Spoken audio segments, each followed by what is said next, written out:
This is EWaste, Africa's biggest electronics wasteland, where thousands of old computers and TVs are dumped every day. Amos is just 15 years old. Each day, he and his friends come here to scrape together a living. And what do you do to get money? We are going to pick this copper. Do you burn it? Yes. Yeah? You also burn to try to find. Yes. Their aim is to melt the plastic of these wires to try and salvage the small amount of copper inside. You find children, some as young as 5 years, coming here to burn, just in front of us. Mike Anane is an environmental journalist who has been investigating the dumping of electronic waste in Ghana. The TV glass, they cut you. Say, who say to come on? Say, I didn't know. Boa. Na ya na mumu ya mo ya na. Na muti. Yeah. What is happening is that the electronic waste, the heavy metals, the toxic components are affecting the development of these children. These children are not growing the way they are supposed to grow.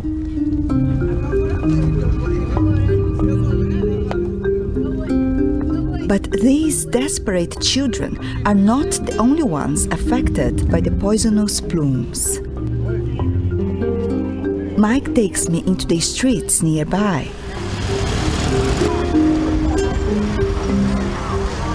This is a food market. In fact, it happens to be the biggest food market in Accra, in the city. Everybody comes here to buy foodstuff. But unfortunately, the food, the vegetables and everything is being exposed to the toxic smoke from the electronic waste that burns on a daily basis. Every day, toxic electronic waste are being burnt here. And that means the toxic components would land on the vegetables and people would come here and buy them. Now already you can see plumes of smoke just going into the atmosphere, destroying the air quality. And there are a lot of people, children, pregnant women, who work in this vicinity.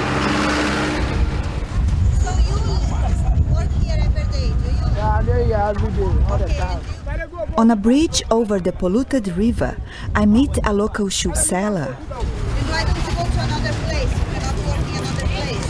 So I like here because of my customers all stay here in the way. That's why. So you are every day here without protection from this smoke? No protection. No protection. What else do you feel? Do you feel any other sickness? Sickness, pains, all the time. You have to take medicine. All the time? All the time, yeah. It's not all the time. Sometimes. Yeah,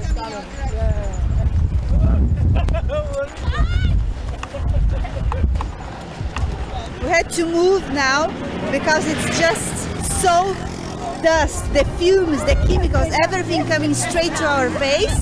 We can barely breathe.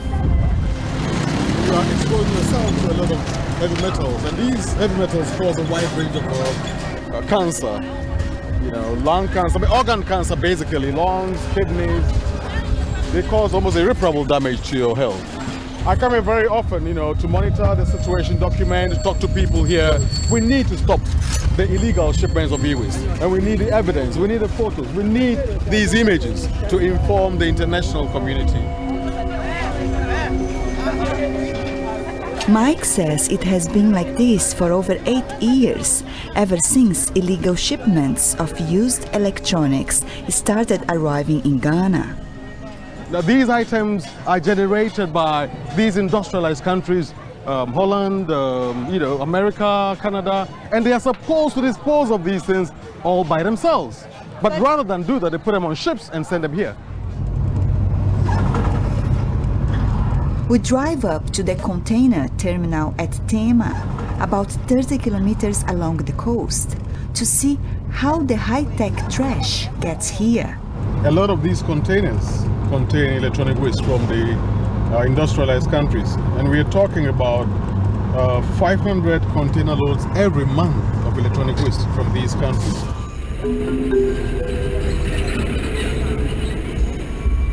Filming with a hidden camera, Mike and I are able to sneak into the container yard.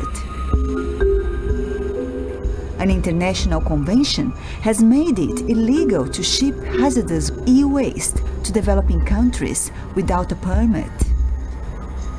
So, the usual tactic is to falsely declare them as working second-hand goods. I mean, look at this TV.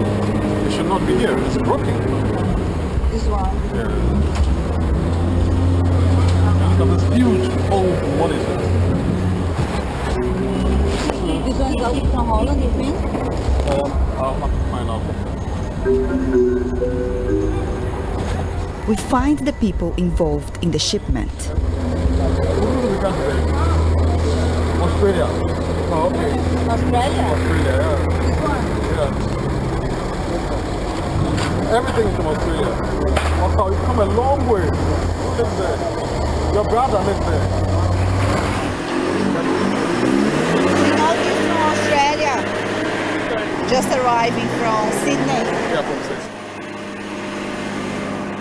There are currently no Australian government permits to allow the export of e-waste to any country in Africa. It's obvious that a lot of them would not work because they have their power cords, their cords cut off. And that in the first place is junk. If you cannot test the TVs because the power cords are cut off, then what is the point in shipping them to another country? It's just junk. Nobody wants these things in their backyard. Australia doesn't want it. So they are sending it to Ghana. In the piles of TVs, I find this one with a sticker from an Australian manufacturing company. You like it? Mike wants to buy it, but they will only sell it to him once the truck has left the port and gone around the corner. I mean, most of the time when you investigate further, when you speak with these Ghanaians that you meet with the containers, they'll tell you that there are Australians who are involved in the illegal shipments of electronic waste. There's always an Australian behind it. And it is important that we trace and track down the source of the electronic waste. And I do that very often. I go around collecting the e-waste that still have their asset tags. And sometimes I call these people who once owned the electronic items and find out from them how these things got to Ghana. When I contacted Bailey Leathers, they told me they disposed of all their old electronics through legitimate recycling channels. And of course, their free stickers could have ended up anywhere in Australia.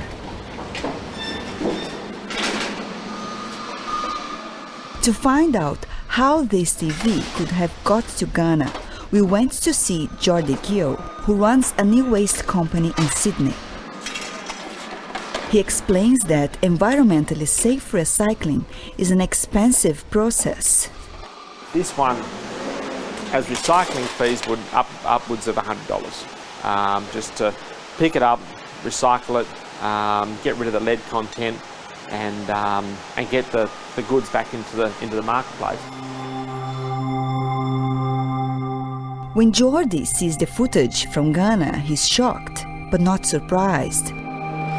It is nasty. He's seen hundreds of TVs piling up at a charity depot in Sydney. Unscrupulous exporters then call them up and offer to take them off their hands.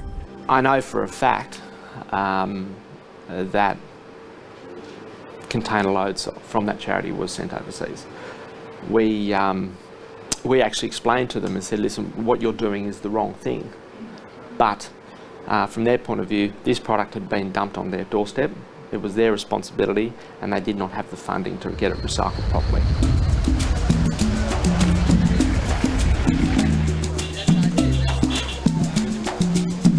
We came across yesterday some TVs and monitors coming from Australia. So how come they reached this place? I should ask the Australian government, how did they leave their place? Mr. Lambert Fabeluan is a director of Ghana's Environmental Protection Agency. He says the country is doing the best it can with its limited resources. Our laws are still being in the process of being formulated. The detection systems, we don't have them. And then the problem is now being put on us. We should stop the thing with our bare hands. No tools, it's unacceptable. And I think the onus should lie on the Australian government to make sure that these don't get out from that place. You could have even given us intelligence information that the thing is coming. We are not there 24 hours. What are they doing there allowing the thing to get out in the first place? I think that is the question everybody must try and answer. When Dateline contacted Australian Customs, they said they don't keep records of how many shipments have left for Ghana or how many they've inspected.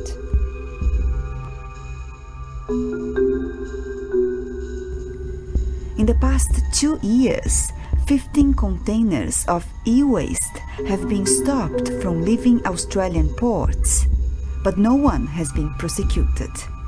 Our government would have wished that anybody that can even be traced to Australia to be involved in this should be jailed.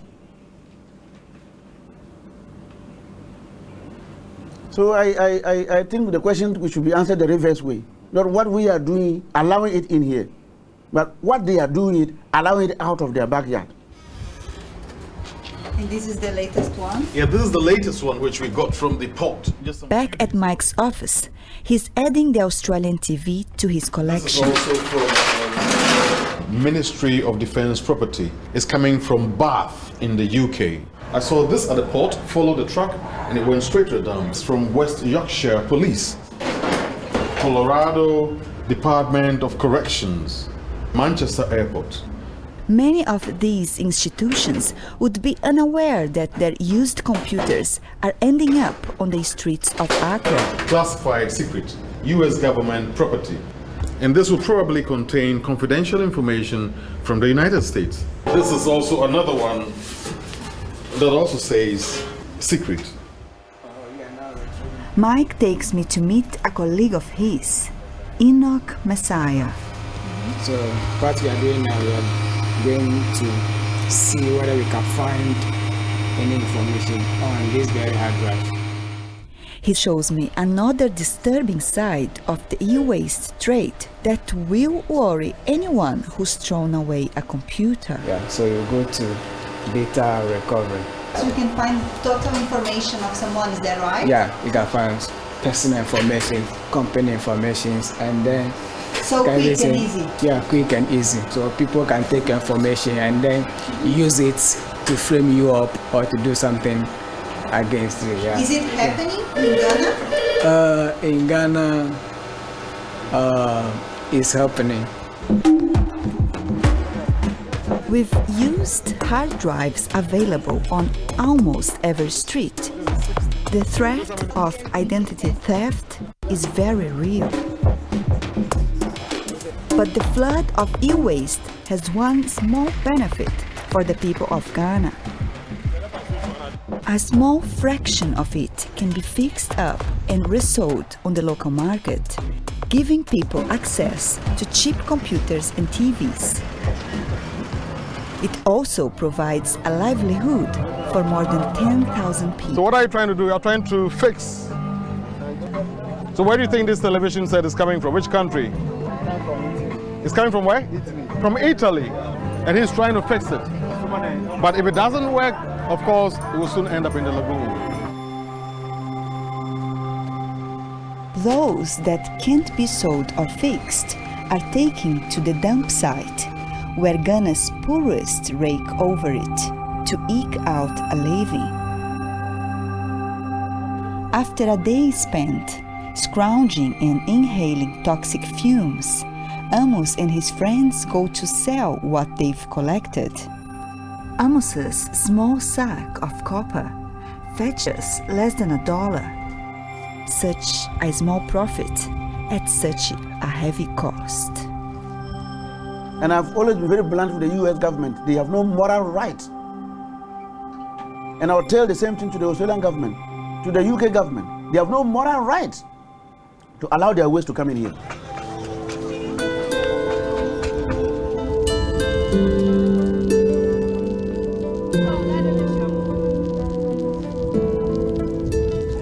I remember very much, I would come here with my friends to fish in this particular river and also the lagoon.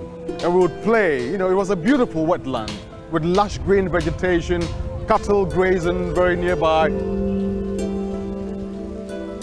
Now, the river is dead. Nothing ever lives in this river. Not tadpoles, and I guess not even worms. It's such a worrying sight. You know, I feel very much devastated and so much traumatized each time I come here. When I remember what it used to be in the past.